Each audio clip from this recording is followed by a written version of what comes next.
La voix venant du ciel, qui déjà s'est fait entendre à mon esprit, de nouveau me parle et me dit « Va et prends le livre ouvert de la main de l'ange qui se tient debout sur la mer et sur la terre. » Et je m'en vais vers l'ange et lui dis de me donner le petit livre. Il me déclare alors « Prends et dévore.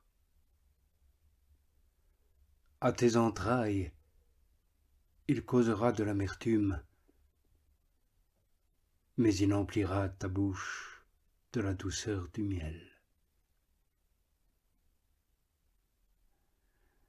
De la main de l'ange, je prends le petit livre et le dévore. Et ma bouche est emplie de la douceur du miel. Mais lorsque je l'avale, mes entrailles s'emplissent d'amertume. Et l'on me déclare, de nouveau, il te faut prophétiser sur un grand nombre de peuples, de nations, de langues et de rois. Et dans le ciel apparaît un grand signe, une femme vêtue de soleil, une lune sous les pieds, et sur la tête une couronne de 12 étoiles. Elle est enceinte, et le travail de l'enfantement la fait crier de douleur. Un autre signe apparaît alors dans le ciel. Un grand dragon, rouge feu. Il a 7 têtes et 10 cornes, et sur ces têtes 7 diadèmes. Sa queue balaie le tiers des étoiles du ciel et les précipite sur la terre. Et le dragon se dresse devant la femme en travail d'enfantement, afin de dévorer l'enfant dès sa naissance. Et elle enfante,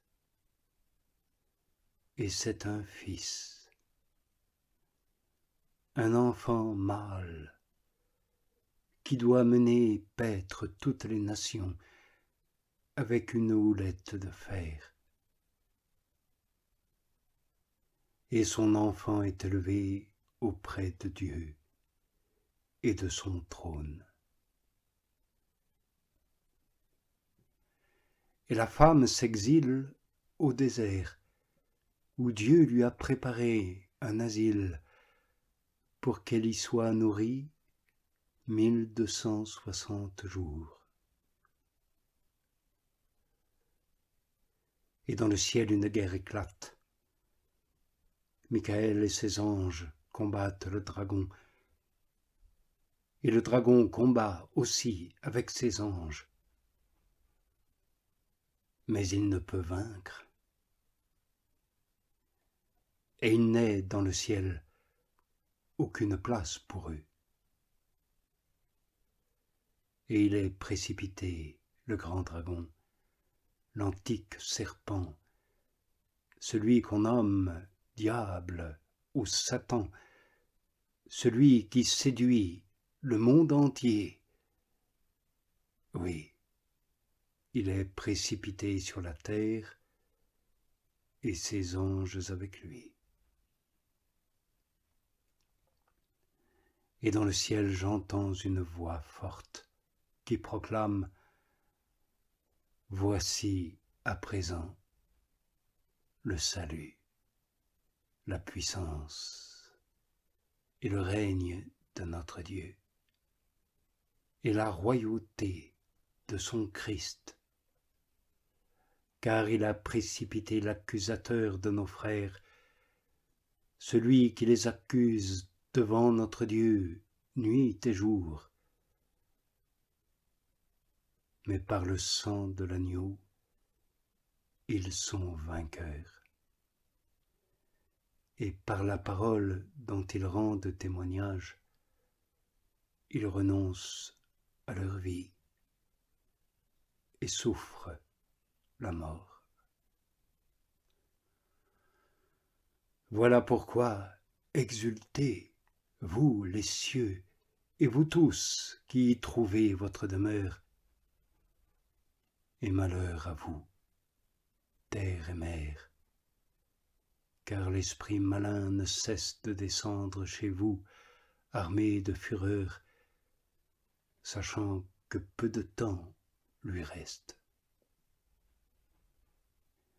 Et lorsque le dragon se voit précipité sur la terre, il se lance à la poursuite de la femme, par qui l'enfant mâle est enfanté. Mais les deux ailes du grand aigle sont données à la femme, pour qu'elle vole jusqu'au désert, en cet asile où, loin de la face du serpent, elle sera nourrie, un temps et des temps, et la moitié d'un temps. Alors le serpent éructe de sa bouche comme un fleuve d'eau derrière la femme, pour que les flots l'emportent. Mais la terre vient au secours de la femme, et la terre s'ouvre et engloutit de sa bouche le fleuve éructé de la bouche du dragon. Dans sa fureur contre la femme, le dragon s'en va déclarer la guerre au reste de sa descendance, ceux qui demeurent fidèles au commandement de Dieu et gardent le témoignage de Jésus. Et je vois, et voici l'agneau, debout sur la montagne sainte, et avec lui les 144 000, portant son nom et le nom de son Père écrit sur leur front.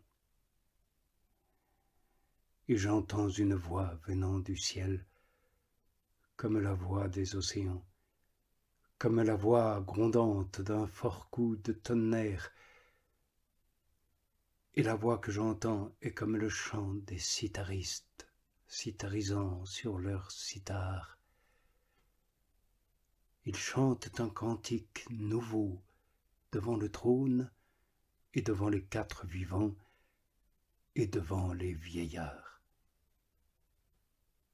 Et personne ne peut apprendre ce cantique, sinon les 144 000 qui sont les rachetés de la terre. Ils ne se sont pas souillés avec des idoles et sont restés fidèles. Ils suivent l'agneau où qu'il aille. Ils sont rachetés d'entre les hommes comme prémices pour Dieu et pour l'agneau. Dans leur bouche ne se trouve point le mensonge. Ils sont sans reproche. Et je vois un autre ange en plein vol au zénith. Il tient l'éternel évangile pour l'annoncer à tous ceux qui sont assis sur la terre et à toute nation, tribu, langue et peuple. Et l'ange clame d'une voix forte: Révérez Dieu et rendez-lui gloire, car elle est venue l'heure de son avènement. Adorez le Créateur du ciel, de la terre, des mers et de la source des eaux.